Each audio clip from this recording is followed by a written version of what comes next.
கருவறைக்குள் ஒரு கோயிலம்மா, கருவறைக்குள் ஒரு கோயிலம்மா, எங்கள் மகராசி மாரியம்மா, எங்கள் மாதகுல மாரியம்மா.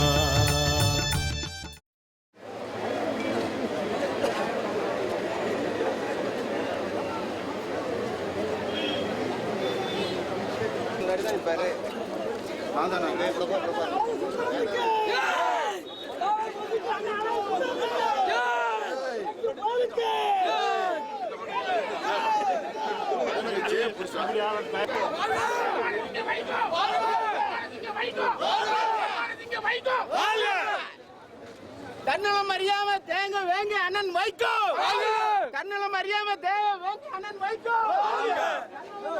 அண்ணன் வைகோ.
ரெண்டு நண்டு மெதுவா அவசரப்படாம நிறுத்துவாங்க.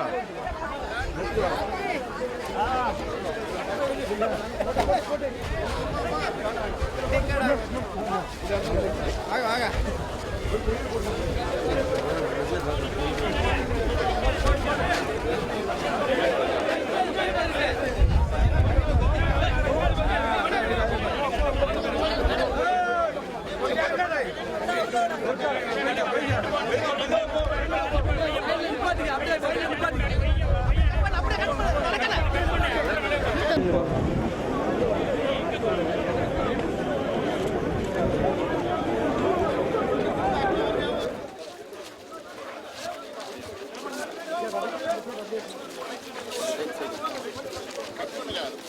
பின்னாடி வர்றதை கட் பண்ணுங்க அப்படியே.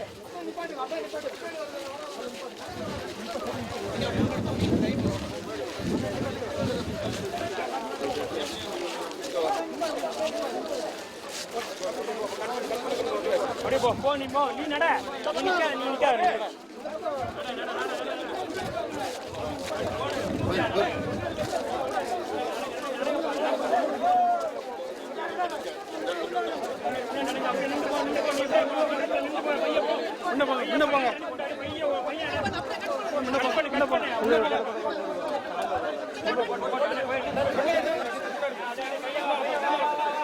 போயிட்டாரு அப்படியே போயிட்டாரு.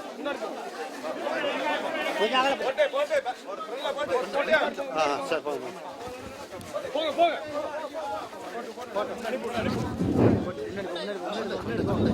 முன்னாடி போங்க நீங்க.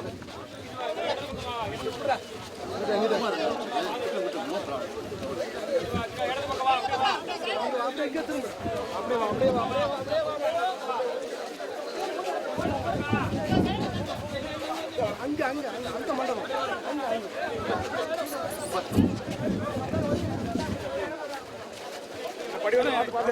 படி கொஞ்சம் முன்னாடி போ.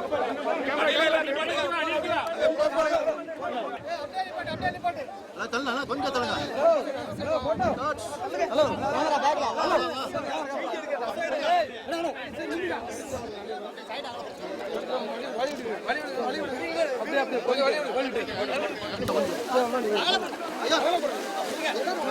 தள்ளுங்க.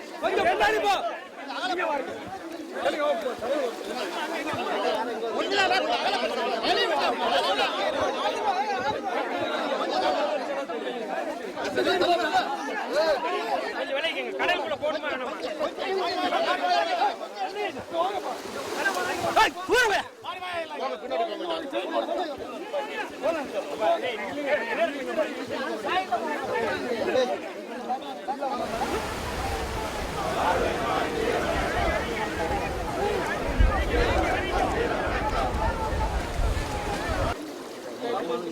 கொஞ்சம் மறைக்காது. நீங்க தள்ளுறது வருதில்ல.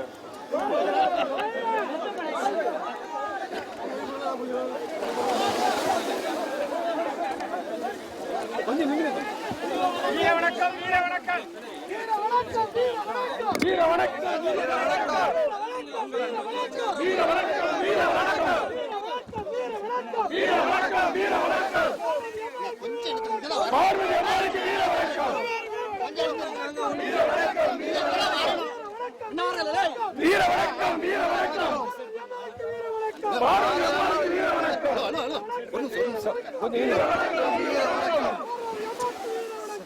அம்மாளுக்கு வீர வணக்கம்.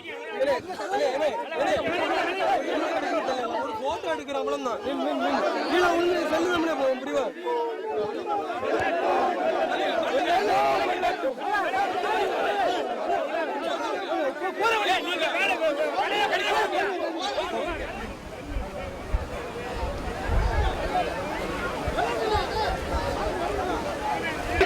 தள்ளி போங்க தள்ளி போங்க தள்ளி போங்க.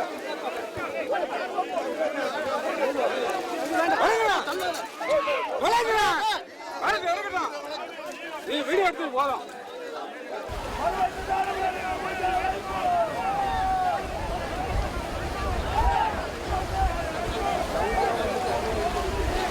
கரைஞ்சினாலே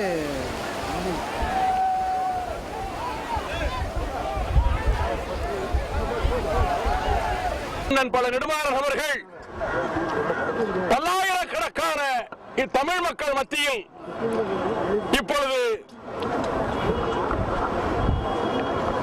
தமிழர் நெஞ்சில் தனலாக எரிந்து கொண்டிருக்கின்ற உணர்வை வெளிப்படுத்துகின்ற வகையிலே திரண்டிருக்கிற மக்கள் மத்தியில் பேசுவார்கள். நம்முடைய தமிழீழ பேரன்னை பார்வதி அம்மையார் அவர்களின் ஈகச் சாம்பலை இன்றைக்கு அருமை சகோதரர் வைகோ அவர்கள் தலைமையிலே உணர்ச்சி கவிஞர் நம்முடைய காசியானந்தன் அவர்கள் முன்னிலையிலே இன்றைக்கு முக்கடல் சம்பவிக்கும் இந்த குமரி முனையில் இங்கே கரைத்திருக்கிறோம். அம்மையார் அவர்களின் ஈகம் என்பது மிக பெரியது. 2000 ஆண்டு கால வரலாற்றில் பிரபாரனை போன்ற ஒரு வீரன் இதுவரை தோன்றியதே இல்லை என்று முத்தமிழ் காவலர் கியாபி விஸ்வநாதம் அவர்கள் ஒரு தடவை சொன்னார்கள். அத்தகைய வீர திருமகனை பெற்ற அருமை தாயார் நம்முடைய அம்மையார் அவர்களின் இறுதி காலத்தில் அவர் சொல்லனாத கொடுமைகளுக்கெல்லாம் ஆளானார். சிங்கள இராணுவ சிறையிலே அவர் அனுபவிக்காத துயரம் இல்லை. அந்த சிறையிலேயே அவருடைய கணவர் மதிப்புக்குரிய வேலுப்பிள்ளை அவர்களை இழந்தார். இவரும் சித்தம் பேதலித்தார். அந்த அளவுக்கு கொடுமைகள் அவருக்கு இழைக்கப்பட்டன. அந்த சூழ்நிலையில் அவர் மறைந்திருக்கிறார். ஆனால் இன்றைக்கு அவரை இந்த தமிழகத்து மக்கள் ஒருபோதும் மறக்கவில்லை. அவரை நம்முடைய உலகத் தமிழர்களின் அன்னையாக மதித்து இன்றைக்கு இவ்வளவு ஆயிரக்கணக்கான தமிழர்கள் இங்கே கூடி அவருக்கு இறுதி வணக்கம் செலுத்த வந்திருப்பதைக் கண்டு நான் உண்மையிலேயே பெருமைப்படுகிறேன். அந்த அம்மையாரின் ஈகச் சாம்பல் குமரி முனையிலே கரைக்கப்பட்டாலும் அவருடைய அந்த நினைவுகள் நம்முடைய நெஞ்சங்களில் என்றென்றும் இருக்கும். அதை நம்மை மேற்கொண்டு உந்தி தள்ளும் உலகத் தமிழர்களின் ஒற்றுமைக்காக, ஈழத் தமிழர்களின் விடுதலைக்காக அது நம்மை இயக்கிக் கொண்டே இருக்கும் என்று கூறி அவருக்கு வீர வணக்கத்தை நான் செலுத்திக் கொள்கிறேன். கடலோடு சாம்பலாய் கலக்கிறது. இந்த நாள் நம்முடைய வரலாற்றில் மிக முதன்மை வாய்ந்த குறிப்பிடத்தக்க நாள். ஈழத்தமிழர் களத்தில் நின்று ஆயுதமேந்தி புலிகளாய் நிமிர்ந்த காலத்தில், இந்த மண்ணிலிருந்து எவனும் அந்த மண்ணை எட்டி பார்க்க அஞ்சிய காலத்தில், இந்த மண்ணிலிருந்து 2 தலைவர்கள் இந்த அலைகடலை தாண்டி அந்த மண்ணுக்கு வந்து புலிகளின் தோள்களை தட்டி தந்தார்கள். அங்கு சிங்கள இனவரியால் துன்புற்று கண்ணீர் சிந்தியவர்களின் கண்ணீரை துடைத்தார்கள். அந்த 2 தலைவர்களும் வைகோ அவர்களும் நெடுமாறன் அவர்களும் இங்கே அம்மாவின் அஸ்தியை கரைப்பதை நான் பார்க்கிறேன். இந்த நாள் வரலாற்று சிறப்புமிக்க நாள். தமிழ் ஈழத்தையும் தமிழகத்தையும் இணைத்த ஒரு பெரிய தாய், அதற்கு ஒரு பிள்ளையை பெற்று தந்த தாய்.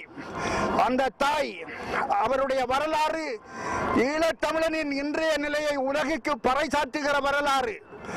எப்படிப்பட்ட பெருமையோடெல்லாம் வாழ்ந்தோம். இந்த மண்ணில் சாம்பலாக வந்திருக்கிற ஒரு தாயின் சாம்பலை கரைக்கிறோம்.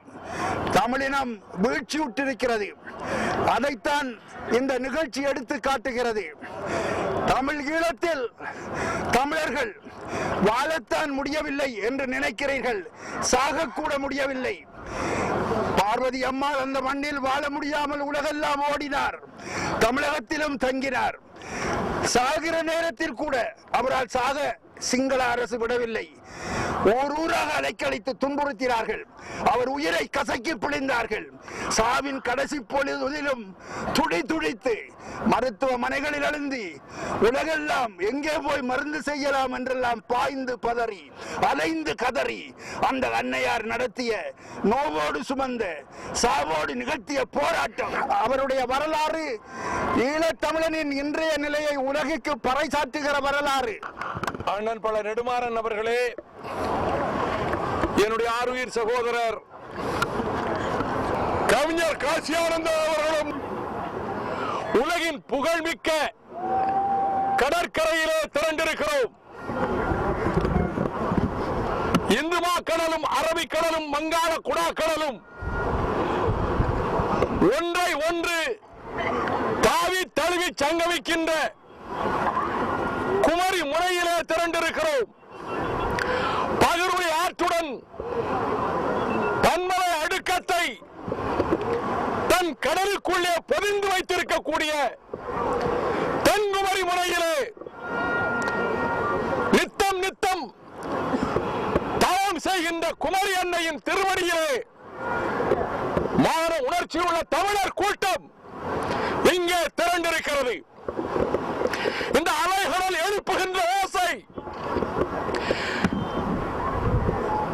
இதே கடலின் இன்னொரு பக்கத்தில் வல்வெட்டித்துறையினுடைய கரைகளிலே மோதுகிறது. அந்த கடற்கரையை கண்டவன் நான். அந்த வல்வெட்டித்துறை மண்ணிலே மிதிக்கின்ற பாக்கியம் பெற்றவன் நான். வல்வெட்டித்துறையில் பிறந்த தமிழன்னையினுடைய தவமைந்தன் உலகம் இதுவரை கண்டும் கேட்டும் இராத ஆயுத போரை நடத்தி தரணியிலே தமிழன் என்ற பெயருக்கு இமயம் நிகர்த்த மதிப்பை தந்த மாவீரன் திலகம் பிரபாகரன் தன்னை தன் மணிவயிற்றிலே சுமந்த அன்னை பார்வதி அம்மையார் அவரது ஈமச்சாம்பலை 31ஆம் நாள் அவர் மறைந்த 31ஆம் நாள் கடந்த 22ஆம் தேதி அன்று அண்ணன் பல நெடுமாறன் அவர்களும் கவிஞர் காசியானந்தன் அவர்களும் நாங்களும் அறிஞர் அண்ணா கண்ணுறங்கும் மெரினா கடற்கரையில் அந்த கடல் அலைகளிலே தூவினோம். எங்கள் கண்ணீர் போக்களை தூவினோம்.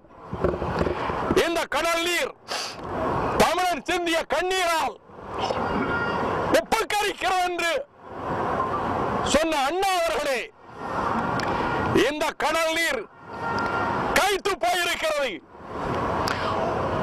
தமிழர்களினுடைய ரத்தம் கலந்திருக்கிறது. ஈழத்து தமிழர்கள் சிந்திய ரத்தம், எங்கள் தாய் தமிழகத்து மீனவ சகோதரர்கள் சிந்திய ரத்தம் எங்கள் கடலிலே கலந்திருக்கிறது. எந்த சக்தியாலும் எங்களை பிரிக்க முடியாது. இந்த கடலுக்கு அப்பாலே இருக்கக்கூடிய தமிழீழ மக்களை காக்க இந்த தாய் தமிழகத்தில் இருந்து லட்சக்கணக்கான வீர வாலிபர்கள் இந்த கடல் தாண்டி செல்லுகிற காலம் வரும். இந்த கடல் அலைகளில் அன்னை பார்வதி அம்மையாருடைய அவர் மறைந்ததற்கு பிறகு அங்கிருந்து அருமை சகோதரர் சிவாஜிலிங்கம் அவர்கள் அனுப்பி வைத்த அந்த அவரது மேனி கருகியதற்கு பிறகு அந்த மண்ணோடு கலந்த சாம்பலை அவரது மேனியுடைய எலும்பு துகள்கள் கலந்திருக்கக்கூடிய அந்த ஈரச்சாம்பலை இந்த கடல் அலைகளிலே தூவி இருக்கிறோம். ஒரு வீர உறுதி உணர்ச்சியோடு தூவி இருக்கிறோம். அம்மையார் மறைந்ததற்கு பிறகு அவரது ஈம சடங்குகள் அங்கே நடந்த போது அவரது சிதைக்கு தீ மூட்டப்பட்டதற்கு பிறகு தமிழர் நெஞ்சமெல்லாம் தீயால் எரிந்ததற்கு பிறகு ராஜபக்சேனுடைய வெறிபிடித்த சிங்கள சிப்பாய்கள் சிங்களவர்கள் காயப்பட்டால் சிகிச்சை தருவார், போரிலே மடிந்தால் அவர்களுடைய உடல்களை நல்லடக்கம் செய்வார் அல்லது அவர்களுக்கு அனுப்பி வைப்பார். ஆனால் ஈழத்து தாயக விடுதலைக்காக களத்திலே போராடிய கரும்புலிகள் 21 பேரை அவர்கள் மடிந்ததற்கு பிறகு ஆடைகளை அவிழ்த்து நிர்வாணப்படுத்தி தெரு தெருவாக அதை காலணிகளால் அடித்து மிதித்து உதைத்து இழிவு செய்தார்கள். அதைத்தான் நம் சகோதரிகள் கற்பழிக்கப்பட்டு கொடூரமாக கற்பழிக்கப்பட்டு இசைப்பிரியா கற்பழிக்கப்பட்டு கொல்லப்பட்டதை போல அதற்கு பிறகு மிருகங்களை விட கேவலமான முறையிலே நம் சகோதரிகள் உடல்கள் சின்னாபின்னம் செய்யப்பட்டன. பச்சிளம் குழந்தைகள் கொல்லப்பட்டனர். நம் சகோதரிகள் கற்பழிக்கப்பட்டு கொல்லப்பட்டனர். பசி பட்டினி இதுதான். நம் சகோதரி பத்மாங்கி வந்திருக்கிறார். வல்லட்டுத்துறைக்கு சென்று அன்னை பார்வதி அம்மையாரை தொட்டு வணங்கினார் உயிரோடு இருந்த போது. அங்கே போய்விட்டு வந்தார். சின்ன பிள்ளைகள், 3 வயது 4 வயது பிள்ளைகள், பசியால் பரிதவிக்கு வந்த பிள்ளைகள், அவர்கள் ஏக்க பார்வையோடு நிற்கின்ற போது சாப்பிட்டீர்களா என்று கேட்டால் நேற்று காலையில் சாப்பிட்டோம் என்று சொன்னார்களாம். இதோ பக்கத்தில் 18 கல் துறைவுதான். பசியால் சாகிறார்கள், பட்டினியால் சாகிறார்கள், நோயால் சாகிறார்கள், சுடப்பட்டு கொல்லப்படுகிறார்கள். ஆனால் இன்றைக்கு விக்கிலீக்ஸிலே வந்திருக்கக்கூடிய செய்தி அண்ணன் நெடுமாறன் அவர்களுக்கு குறுஞ்செய்தியாக ஒரு சகோதரன் அனுப்பி இருக்கிறார். இந்த இடத்திற்கு சிங்கள ராணுவம் மாவீரர் திலகம் பிரபாகரனை அழித்ததாகவோ பிடித்ததாகவோ எந்த செய்தியும் கிடையாது, ஆதாரம் இல்லை. என் சகோதரனே, மாவீரர் திலகமே, தானியில் தமிழனுக்கு ஒரு முகவரியை தந்தவனே, நீ இருக்கும் இடம் நோக்கி நாங்கள் தெரிவிக்கிறோம். நீ செய்ய வேண்டிய நீர்க்கிணறை இந்த தாய் தமிழகத்திலே பல்லாயிரக்கணக்கான லட்சக்கணக்கான தமிழர்கள் செய்கிறார்கள். நீ 15 வயதிலே வீட்டை விட்டு வந்தாய், தாயை தந்தையை பிரிந்து வந்தாய், தாயக விடுதலைக்காக களம் அமைத்தாய். வான்படை, கடல் படை, தரைப்படை, உலகில் எவனும் செய்ய முடியாத, எந்த புரட்சியை நடத்தியவரும் செய்ய முடியாததை செய்தாய். ஆனால் உலகின் பல வல்லரசுகள், இந்திய அரசு உள்ளிட்ட பல வல்லரசுகள் தந்த ஆயுத பலத்தால் தான் உனக்கு பின்னடைவு ஏற்பட்டதே தவிர சிங்களவன் புலிகளை எதிர்த்து களத்திலே நிற்க ஒருபோதும் முடிந்ததில்லை. ஓயாத அலைகளிலே, அக்கினி அலைகளிலே, யானை இரவிலே பின்னங்கால் பிடறிய அறிவர ஓடினான் சிங்களவன். இதற்கு பிறகு லட்சக்கணக்கான தமிழர்கள் இன்றைக்கு படுகொலை செய்யப்பட்ட நிலையில் மீண்டும் களம் எழும். நாங்கள் இங்கே உறுதியெடுக்கிறோம். இந்த கடல் அலைகளுக்கு முன்னாலே இந்த அலைகள் மீது ஆணையிட்டு உறுதியெடுக்கிறோம். இது தமிழர்களின் புராதன பூமி. இதற்கப்பாலே ஒரு பறந்து விழுந்த தமிழகம் இருந்தது, லெமோரியா கண்டம் இருந்தது. அது கடல் நம்மை பிரிக்கவில்லை. ஈழத்தையும் தமிழகத்தையும் ஆயிரக்கணக்கான ஆண்டுகளுக்கு முன்னாலே, 1000 ஆண்டுகளுக்கு முன்னாலே பிரிக்கவில்லை. அந்த ஏழ்வரை நாடு, யாழ்ப்பாணம் உள்ளிட்ட தமிழர் நாடு, இந்த தமிழகம் ஒன்றாகவே இருந்தது. ஆகவே தமிழீழம் கேட்டால் இங்கே தமிழ்நாட்டிலே தனிநாட்டை கேட்பார்கள் என்று குதர்க்கவாதம் பேசுகிறவர்களுக்கு, அந்த குதர்க்கவாதத்தை நம்பி அக்கிரமம் செய்த இந்திய அரசுக்கு தெரிவிக்கிறோம். தமிழீழத்தை கேட்கிற போது இங்கே தனிநாடு கேட்கவில்லை. ஆனால் தமிழ் ஈழத்துக்கு செய்கிற துரோகம் இந்திய அரசு தொடர்பானால் எதை சொல்லி நீ எச்சரிக்கிறாயோ அது வருங்காலத்திலே நடந்தே தீர்ந்துவிடும். இந்த வேளையில் அன்னையாரினுடைய ஈவச்சாமரை இங்கே கொண்டு வந்து இந்த கடல் அலைகளிலே கரைக்கிற போது அவர்கள் பட்ட துன்பங்களை அண்ணன் அவர்கள் சொன்னார்கள். இந்த தாயகத்திலே காலெடுத்து வைப்பதற்கு அக்கிரமக்காரர்கள் அனுமதிக்கவில்லை. ஆனால் எங்கள் நெஞ்சிலே சுமக்கிறோம், எங்கள் தாயை வணங்குகிறோம், அன்னை பார்வதி அம்மையாரை வணங்குகிறோம். ராஜபக்சே கூட்டத்துக்கு சொல்வோம், நீ செய்த கொடுமைக்கு பழி தீர்க்காமல் விட மாட்டோம், நீ செய்த கொடுமைக்கு பழி தீர்க்காமல் விட மாட்டோம். இங்கே முத்துக்குமார் தீ வைத்தார் தன் உடலுக்கு, தங்கள் இன்னுயிரை தணலுக்கு தந்தார்கள். அந்த வீர உணர்ச்சி தமிழ்நாட்டிலே என்றைக்கும் மறைந்து போகாது. அந்த தணல் எங்கள் நெஞ்சில் எரிந்து கொண்டுதான் இருக்கும். உலகத்திலே இன்றைக்கு தெற்கு சூடான் புதிய தேசமாகிறது. வருகிற ஜூலை 9ஆம் தேதி புதிய புதிய நாடுகள் வளர்கின்றன. எங்கள் கண்ணுக்கு முன்னால் வங்கதேசம் புதிய தேசமாக உதித்தது. அதை போல தமிழர்களின் பூர்வீக தாயகத்தில் அவர்கள் சுதந்திர தமிழீழ தேசத்தை அமைப்பதற்கு தாய் தமிழகம் என்றைக்கும் தோள் கொடுக்கும், துணை நிற்கும் என்ற செய்தியை கடலின் அலைகளே வல்லட்டுத்துறைக்கு சொல்லுங்கள், மன்னாரிலே சொல்லுங்கள், மட்டக்களப்பிலே சொல்லுங்கள், யாழ்ப்பாணத்துக்கு சொல்லுங்கள், தொண்டை மாவட்டத்திலே சொல்லுங்கள், இங்கிருந்து போய் சொல்லுங்கள். இந்த கடலும் உணர்வுகளை பிரிக்க ரத்த பந்தத்தாலே இணைக்கப்பட்டிருக்கின்றோம். இந்த கடலில் தான் தமிழக மீனவர்கள் சிங்கள கடற்படையால் சுட்டுக் கொல்லப்பட்டனர். அவர்களின் ரத்தமும் இங்கே கலந்திருக்கிறது. இதற்கெல்லாம் ராஜபக்சே அரசு பதில் சொல்ல வேண்டிய கட்டம் விரைவில் வந்து தீரும்.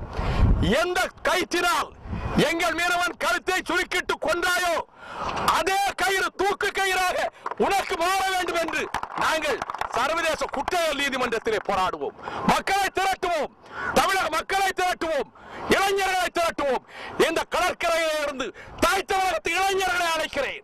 ஓட்டு சொத்துக்காக அல்ல, சுயநலத்துக்காக அல்ல, சொந்த வாழ்வு சுகவாழ்வாக அமைய வேண்டும் என்பதற்காக, தமிழன் மானம் காப்பதற்காக, தரணியிலே தமிழன் தலைவர் நிற்பதற்காக தாய் தமிழகத்து இளைஞர்களை அழைக்கிறேன். தமிழீழம் காப்பதற்கு, தமிழீழம் மலர்வதற்கு நம்மை நாமே அர்ப்பணித்துக் கொள்வோம். வாழ்வு சிறிது, எல்லோரும் ஒரு நாள் மறைந்துதான் தீர வேண்டும், மடிந்துதான் தீர வேண்டும். உயிர் நிலையானதல்ல, ஆனால் புகழரின் உயிரையும் கொடுப்பர், பழியனின் உலகுடன் பெரினும் கொள்ளலர். இந்த உணர்வோடு வாழ்வோம். தமிழகத்திலே இருக்கக்கூடிய அரசியல் கட்சிகளை சாராத இளைஞர்களை அழைக்கிறேன். கடலுக்கு பாரு மரண பூமியிலே இன்றைக்கு அல்லல் விட்டுக் கொண்டிருக்கக்கூடிய நமது தொப்புள் கொடி உறவுகளை காக்க, அவர்கள் உரிமைகளை மீட்க, அவர்கள் மானத்தோடு வாழ, அவர்களுக்கு தோள் கொடுக்க நாம் சூழ்நிலை ஏற்போம். அதற்கு அழைக்கிறேன். தமிழகத்து வீர வாலிபர்களை அழைக்கிறேன், மாணவர்களை அழைக்கிறேன், கட்சிகளை சாராத இளைஞர்களை அழைக்கிறேன். இளைஞர்கள் நினைத்தால் எதையும் சாதிக்க முடியும். புலிப்படை வீரர்களை எண்ணி பாருங்கள். வாழ்க்கையின் வசந்தங்களை தேடாமல், சுகங்களை தேடாமல் அந்த வீராங்கனைகள், அந்த வீர புலிகள் தங்கள் வாழ்க்கையை தியாக வேள்வியில் அர்ப்பணித்து உயிர்களை தாரை வார்த்து தந்திருக்கிறார்கள். அந்த உயிர் தியாகம் வீண் போகாது, சிந்திய ரத்தம் வீண் போகாது, கொட்டப்பட்ட கண்ணீர் வீண் போகாது. தமிழினத்தை காக்க அன்னை பார்வதி அம்மையாரினுடைய ஈமச்சாம்பல் தூவப்பட்ட இந்த கடல் அலைகள் மீது ஆணையிட்டு சூளுரை மேற்கொள்வோம். மலரட்டும் தமிழீழம்.